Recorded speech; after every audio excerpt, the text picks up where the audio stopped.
وَلَقَدْ يَسَّرْنَا الْقُرْآنَ لِلذِّكْرِ فَهَلْ مِن مُدَّكِرٍ۔ اللہ اس کی ذات بھی خاص ہے، وہ واحد ہے۔ جیسا کہ قرآن نے کہا لَيْسَ كَمِثْلِهِ شَيْءٌ وَهُوَ السَّمِيعُ الْبَصِيرُ۔ اس اللہ کی کوئی مثل ہی نہیں ہے، اس کی کوئی مثال ہی نہیں ہے، اس ذات کی کوئی مثال ہی نہیں ہے۔ وہ بالکل منفرد ہے، وہ بالکل یکتا ہے، وہ بالکل واحد ہے، اس کی کوئی مثال نہیں ہے۔ اور وہ اللہ تو وہ ہے لا تدرکہ الابصار وہو یدرک الابصار، اس کو کوئی آنکھ نہ دیکھ سکی نہ دیکھ سکتی ہے۔ پوری کائنات میں، پوری تاریخ انسانی میں کسی آنکھ نے نہ دیکھا ہے، نہ دیکھنے کی وہ طاقت اور جسارت رکھتی ہے۔ موسیٰ علیہ السلام کا واقعہ ہمارے سامنے ہے۔ بڑے لاڈلے پیغمبر تھے، بڑے پیارے تھے، اور لاڈ پیار میں اللہ سے کہنے لگے کہ میں نے تجھے دیکھنا ہے۔ اللہ نے فرمایا کہ یہ کام رہنے دے، کوئی اور بات کہہ دے، کوئی اور مطالبہ کر لے، تو میرا پیارا ہے، جو بھی مطالبہ کرے گا پورا ہوگا۔ نہیں اللہ میں نے تو دیکھنا ہے۔ اللہ نے کہا کہ تو مجھے بعد میں دیکھ لینا، پہلے اس پہاڑ کو تو دیکھ ذرا۔ اللہ، اس پہاڑ پہ اللہ نے تھوڑا سا جلوہ اپنا ڈالا ہے اور وہ پہاڑ راکھ ہو گیا، اور موسیٰ علیہ السلام بے ہوش ہو کے گر گئے۔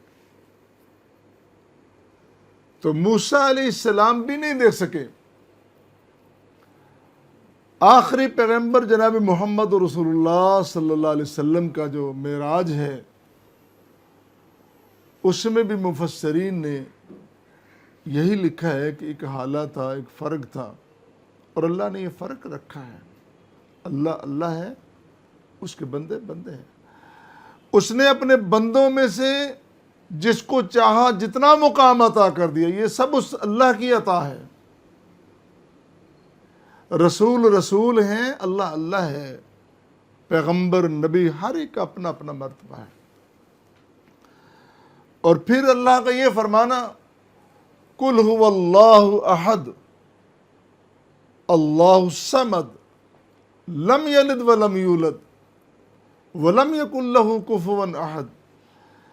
اے میرے پیغمبر کریم صلی اللہ علیہ وسلم، اعلان فرما دیجئے، پوری دنیا کو بتا دیجئے، اب آپ کے بعد کوئی بتانے والا بھی نہیں آئے گا۔ اللہ فرما رہے ہیں آپ کے بعد کوئی بتانے والا نہیں آئے گا، میری وہی لوگوں تک پہنچانے والا بھی کوئی نہیں آئے گا۔ یہ آخری اعلان کر دو اور قیامت تک یہ اعلان باقی رہے گا۔ هو اللہ احد، وہ اللہ ایک ہے۔ اللہ الصمد، وہ بے نیاز ہے۔ لم یلد ولم یولد، نہ اس نے جنا ہے نہ جنا گیا، نہ اس کی اولاد نہ والدین، نہ وہ کسی ذات سے مشتق ہے اور نہ اس سے کوئی ذات مشتق ہے۔ وہ ذات واحد ہے، اس کا کوئی ثانی نہیں، کوئی شریک نہیں، کوئی ہم پلہ نہیں، کوئی اس کی ذات کا حصہ نہیں۔ وہ ذات واحد ہے اور ذات خاص ہے۔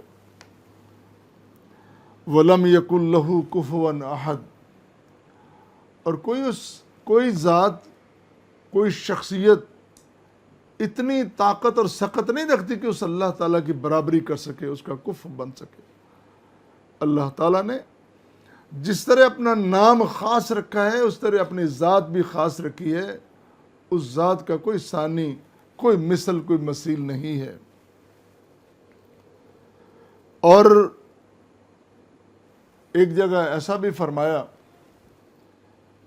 کہ تفکروا فی اللہ فی آلاء اللہ ولا تفکروا فی اللہ، اللہ کی ذات کے بارے میں نہ غور کیا کرو، وہ کہاں سے آئی، کیسے ہوئی، ذہن ہے نا، اس سے منع کیا گیا۔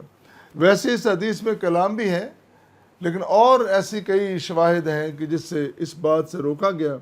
تقدیر کے معاملے میں تمہارے سوچنے کی ایک حد ہے، اپنی حد میں رہو۔ انسانوں کو کہا گیا کہ تم اپنی حد میں رہو، تم جب اپنی حد سے آگے جاؤ گے تو غلطیاں کرو گے، تو کیا ضرورت ہے حد سے آگے جانے کی، غلطیاں نہ کرنا۔ تو کہا گیا کہ تم اللہ کی ذات کے بارے میں اس طرح کے، اپنے بارے میں جس طرح سوچتے ہو اسی طرح رب کے بارے میں نہ سوچو۔ اس کی ذات کریم اعلیٰ و بالا ہے، اس کی کوئی مثال ہی نہیں ہے۔ واللہ هو اللہ فی السماوات والارض، اللہ آسمانوں میں زمینوں میں وہ منفرد ہے، اس کی اپنی ذات کی کوئی مثال نہیں ہے، اور اسی کا قبضہ قدرت ساری کائنات کے اندر ہے، اس کا کوئی شریک اور مثیل نہیں ہے۔ بلکہ یہ بھی اللہ نے فرمایا فآمنوا باللہ ورسولہ ولا تقولوا ثلاثۃ، اللہ پر ایمان لاؤ، اس کے رسول پر ایمان لاؤ، اور یہ نہ کہو کہ وہ تین ہیں۔ یہ تثلیث کا جو عقیدہ ہے مسیحیوں کا، عیسائیوں کا، اس سے منع کیا۔ تم کس طرح یہ عقیدہ بنا سکتے ہو، کس طرح یہ سوچ تم رکھ سکتے ہو، یہ تو سوچ ہی غلط ہے۔ فآمنوا باللہ ورسولہ ولا تقولوا ثلاثۃ انتہوا خیر لکم، باز آ جاؤ، رک جاؤ۔ اللہ نے تنبیہ فرمائی ہے، باز آؤ ایسی سوچ سے، ایسے خیال سے، ایسے عقیدے سے کہ اللہ کی ذات کے بھی حصے ہو سکتے ہیں، اس کا کوئی شریک ہو سکتا ہے، اللہ ایک، دو یا تین ہو سکتے ہیں۔ فرمایا اس سے باز آ جاؤ۔ انما اللہ الہ واحد، سوائے اس کے نہیں، اس کے علاوہ کوئی اور عقیدہ نہیں ہے۔ انما کلمہ حصر بیان کر کے اللہ نے فرمایا اس کے علاوہ کوئی عقیدہ رکھنے کی اجازت نہیں ہے، کہ وہ اللہ ایک ہی الہ ہے، ایک ہی معبود ہے، اسی کی الوہیت، اسی کی معبودیت چلے گی، کسی اور الوہیت کا تصور بھی نہیں کیا جا سکتا۔ سبحانہ ان یکون لہ ولد لہ ما فی السماوات و ما فی الارض کفا باللہ وکیلا۔ سبحانہ، پاک ہے وہ ذات، کس سے؟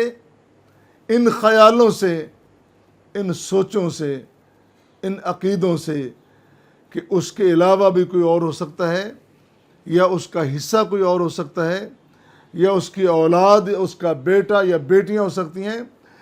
ان تصورات سے بھی اللہ پاک ہے، سبحانہ، اللہ تعالیٰ پاک ہیں۔ ایسے تصورات اور خیالات بھی اپنے اندر پیدا نہ کرو۔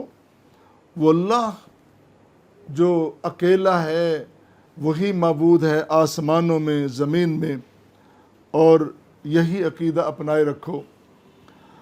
اور پھر پیارے پیغمبر علیہ الصلاۃ والسلام نے یہ ارشاد فرما کے، صحیح بخاری کی روایت ہے، یہ ارشاد فرما کے آخری اور حتمی فیصلہ فرما دیا۔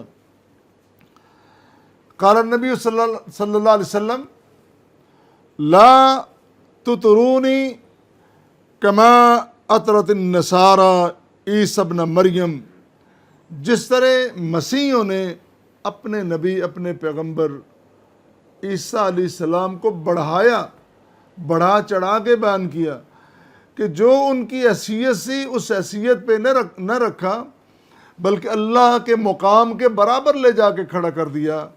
میں اللہ کا آخری پیغمبر تمہیں روک رہا ہوں، تمہیں منع کر رہا ہوں کہ میرے مقام کو اتنا نہ بڑھانا۔ تم بڑھا بھی کیا سکتے ہو؟ کیا ہم ذرا عام سی نظر سے سوچیں اور دیکھیں کہ اللہ نے جو مقام عطا کیا اپنے پیغمبر کو، کیا کوئی امتی اس پیغمبر میں اضافہ کر سکتا ہے؟ کیا اس میں کوئی کمی کر سکتا ہے؟ نہ کوئی کمی کر سکتا ہے اور نہ کوئی اضافہ کر سکتا ہے۔ جو مقام اللہ نے اپنے آخری پیغمبر جناب محمد مصطفیٰ صلی اللہ علیہ وسلم کو عطا کر دیا، اس میں کوئی اضافہ نہیں کر سکتا۔ اور فرمایا فَإِنَّمَا عَبْدُهُ، فَإِنَّمَا عَبْدُهُ، اس کے علاوہ کوئی اور عقیدہ نہیں، اس کے علاوہ کوئی اور کلام نہیں کہ میں اللہ کا بندہ ہوں۔ فرمایا فقولو، تم کہو میرے امتیوں، میرے بارے میں تم کہو عبداللہ و رسول ہی، میں اللہ کا بندہ بھی اور اللہ کا رسول بھی ہوں۔ یہ کتنی بڑی عنایت اور کتنی بڑی عطا ہے کہ اللہ نے بندوں میں سے، انسانوں میں سے ایک انسان کو منتخب فرمایا اور کائنات کا امام، کائنات کا محسن، کائنات کی رحمت، کائنات کا آخری پیغمبر اور رسول بنا دیا۔ اس سے بڑھ کر کوئی اور تصور کیا کر سکتا ہے؟ تو الوہیت کا تقاضا یہ ہے کہ اللہ کی ذات کے بارے میں اس کے حصے بکھرے نہ کیے جائیں، اس کی ذات کے حصے نہ بنائے جائیں، اس سے کسی کو مشتق نہ کیا جائے، کسی کو نکالا نہ جائے، اس کا بیٹا نہ بنایا جائے، اس کا والد نہ بنایا جائے، اور بیٹیاں بھی نہ بنائی جائیں۔ یہ خاص ہدایت اسلام ہمیں کرتا ہے۔